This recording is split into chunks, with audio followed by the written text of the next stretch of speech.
So today, lads, I'm going to be talking about 5 players the Fever could potentially use with draft with the number 10 pick. And these are players that are going to be available at 10. I'm working off the assumption that Kelsey Mitchell's coming back. Aaliyah's coming back, obviously. And Caitlin will be there. I'm working off that assumption, which means we are not looking for a starter. The only starting position that is up for grabs is that power forward position.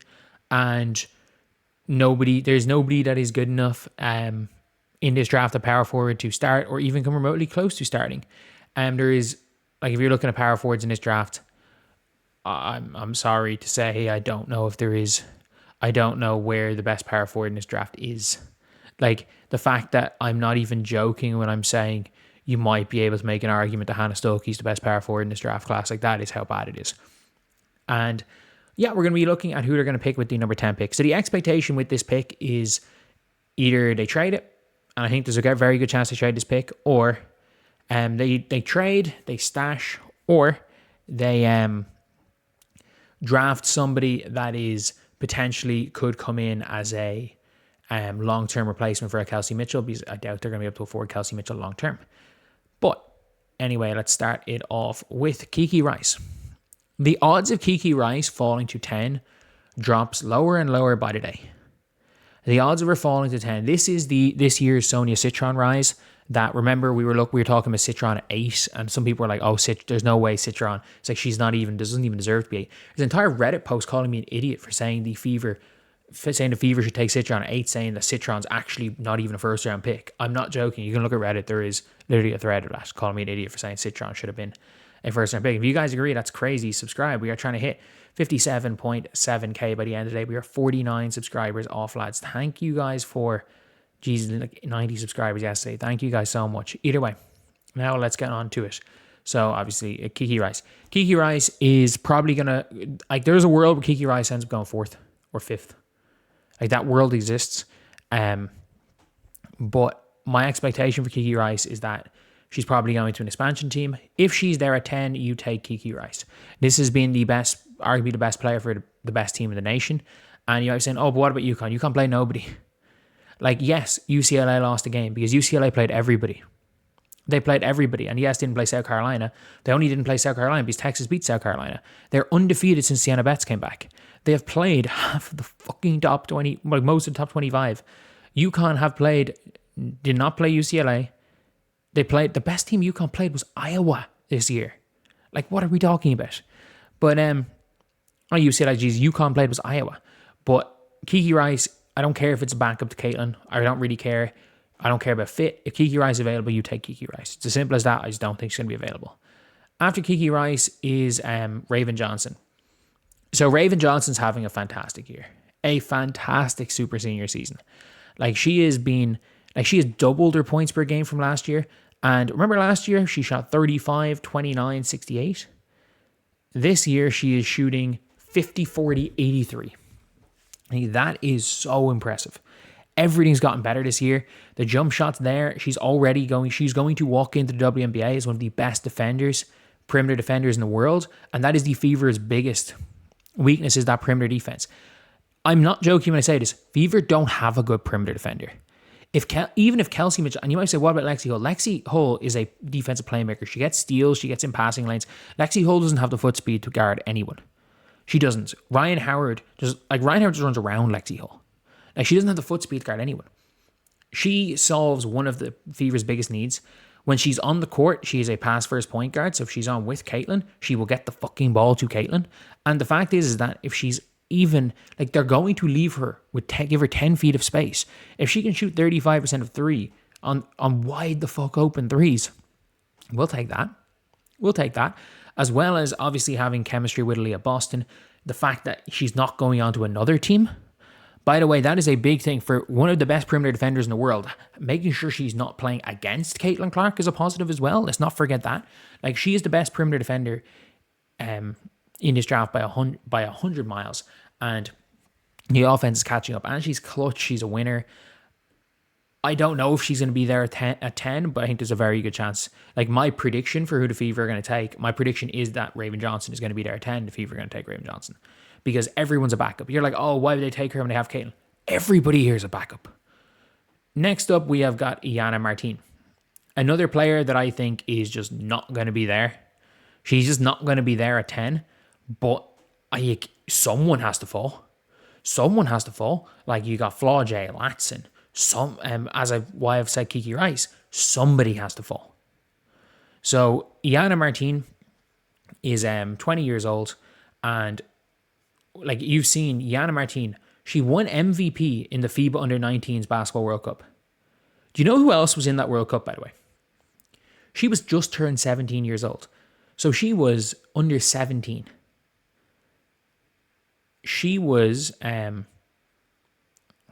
2 years younger than a lot of players in this competition. Team USA had Joyce Edwards. What was it? They had Joyce Edwards, Grace Van Slooten, Kiki Rice, Madison Booker, Cody McMahon. Who else was on that team? Hannah Hidalgo. Like they were stacked. They were stacked. And Iana Martin won MVP. Iana Martin is like mini Kelsey Plum. I think that's probably the best way to describe Iana Martin. She's also had some really good performances so far this year in Euro Cup, averaging 12.5 points per game.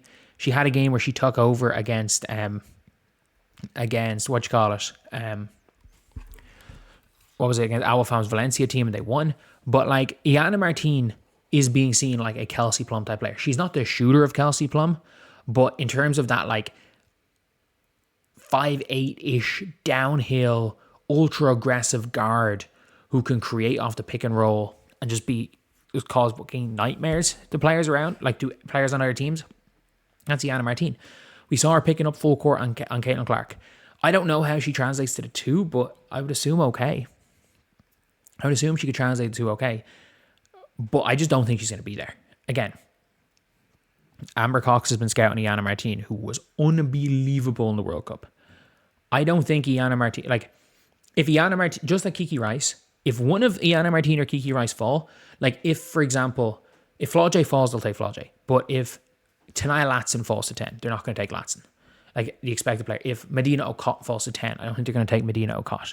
So if she falls to 10, yeah, absolutely. And then we've got a really interesting one. It's Nell Angloma. Nell Angloma, she's bigger than 5'11". But like, she is a 3. This might be your stash option. Like, I don't know how ready she is, but if you look at her stats this year, she's playing in the French league.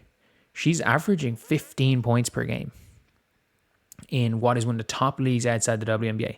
She is putting up comparable all-around numbers to what Malonga was doing last year. She's young. She's going to be 19 years old at the time of the draft. She's going to be 19 a lot of her rookie season. And when we're talking upside, there's no higher upside at 10 than Nell Angloma. And she's coming in and averaging 13.5 points per game in Euro Cup as well. She just can't shoot. She is a dog on defense. Freak athlete wing, freaky good finisher, a dog on defense. The problem is the shot isn't there yet. What does she become? She's 19. You are taking a punt on Nell Angloma. But do you take Nell Angloma for upside? Because at 10, the only player at 10 that I'm like, unless like again, a Kiki Rice, that I think will be there at 10, that has like all-star upside is Nell Angloma. I think Nell Angloma absolutely has all-star upside, but also there is that risk because she is young and she's raw. Like Iana Martin, you know Iana Martin's going to be good. You know, like minimum Iana Martin's going to be like Carla Late.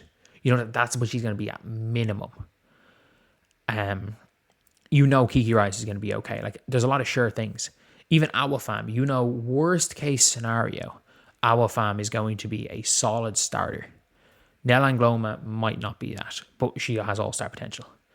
Then we've got Gianna Kneepkens.